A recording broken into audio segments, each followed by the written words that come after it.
Alors, voici un petit tutoriel pour réviser le tracé de graphique dans le cas de la datation du granit.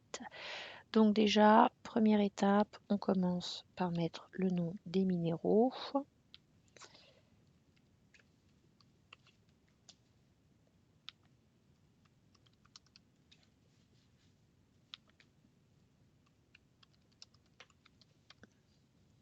Là, on met le 87 Rb, élément pair, je vous rappelle, radioactif, qui se désintègre en 87,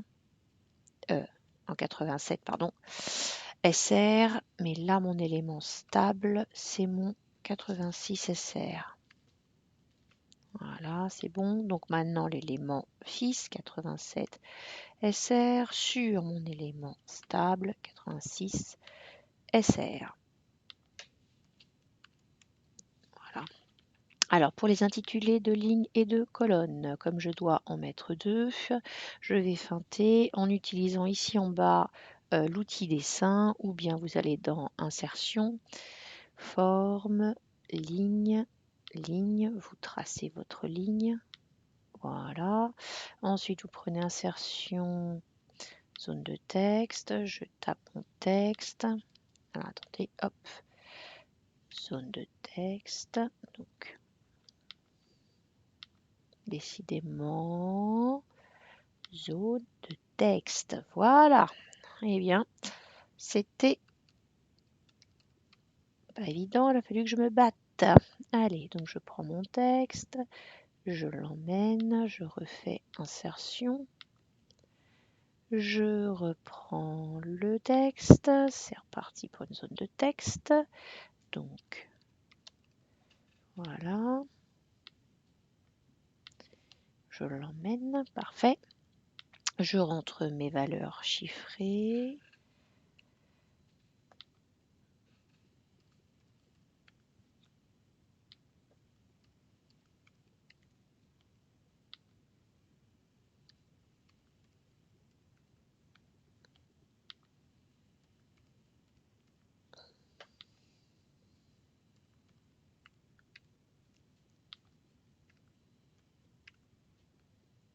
Je vous ferai remarquer, mes chers élèves, qu'il ne faut pas 3 heures pour construire un tableau.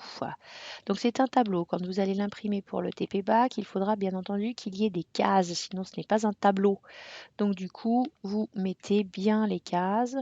Si c'est possible, vous alignez, donc c'est plus joli, voilà, éventuellement en gras. Vous utilisez pareil la zone de texte pour mettre un titre à votre tableau. Je vous rappelle qu'un tableau, ça a un titre. Là, je vais gagner du temps sur la vidéo, mais vous tapez votre titre, un tableau de mesure des taux de rubidium et strontium dans différents minéraux du granit numéro 1. Bon, nous, ce qui nous intéresse ici, c'est le graphique. Donc, vous sélectionnez la totalité du tableau. Vous allez dans insertion et vous avez ici diagramme, ou sinon vous avez le petit icône diagramme là, insertion diagramme. Je vous rappelle qu'ici, l'élément fils est fonction de l'élément pair, c'est-à-dire y égale f de x, donc vous prenez xy, vous reliez des points et les lignes, vous faites le suivant, vous vérifiez de bas, c'est les colonnes qui sont cochées. Or ici, mes données chiffrées, vous êtes bien d'accord qu'elles sont en ligne. Donc, vous cliquez sur ligne. Ma première ligne est une légende, très bien. Ma première colonne est une légende, très bien. Suivant, là vous voyez que j'ai déjà par défaut des graphiques qui sont tracés. Moi, je n'en veux pas, donc je les supprime et je crée mon propre graphique. Donc ce propre graphique, je vais lui donner un nom et puis je vais lui donner des X et des Y. Donc je coche sur ce document et je vais l'appeler isochrone. Ensuite, cet isochrone en X, j'ai quoi? J'ai l'élément pair, puisque c'est lui qui se... Excusez-moi, je suis un petit peu au souci avec la touchpad, c'est pas une souris. En Y, j'ai l'élément fils. Voilà. Et vous voyez qu'à chaque fois, j'ai une étiquette de données, hein, qui est ma première ligne, qui va être le nom de chaque minéral qui est testé. Pareil pour Y, j'ai mon étiquette de données. Donc reprenons le tracé. Donc isochrone du granit 1, X 87 RB sur 86 SR, Y 87 SR sur 86 SR. Donc mon graphique est bon. Donc là, je peux faire terminer. Maintenant, je vais faire un clic droit sur mes données pour leur insérer des étiquettes. J'ai vu que les étiquettes étaient déjà sélectionnées tout à l'heure. Là, j'ai des chiffres. Je veux les légendes, donc je formate mes étiquettes. Étiquette de données, au lieu d'avoir un nombre, je vais demander la légende qui est la catégorie. Voilà. Ici, c'est pas très lisible. Je peux travailler étiquette par étiquette. Voilà, formater une étiquette. Je vais demander au logiciel de la mettre en dessous pour que ce soit plus lisible. Plagioclase, je vais demander au logiciel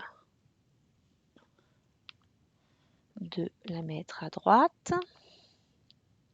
Pas très lisible. On va essayer de la mettre. Regardons ce qui va être le plus pratique. Alors, si je la centre, est-ce que ça va être mieux? Non plus.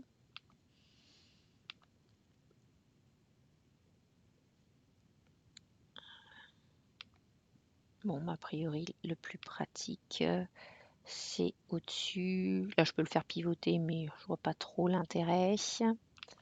Au niveau de la police, je peux éventuellement essayer de réduire un petit peu sa taille pour que ça rentre mieux. Enfin bon, vous voyez, vous pouvez changer plein de choses, hein. Voilà. Ok, maintenant que j'ai mis les noms de mes minéraux, il faut que je fasse apparaître l'équation. Donc je vais dans insérer une courbe de tendance linéaire, puisque j'ai y égale à x plus b, et surtout, je demande à ce que j'ai là, ici, le coefficient directeur, donc afficher l'équation de la droite.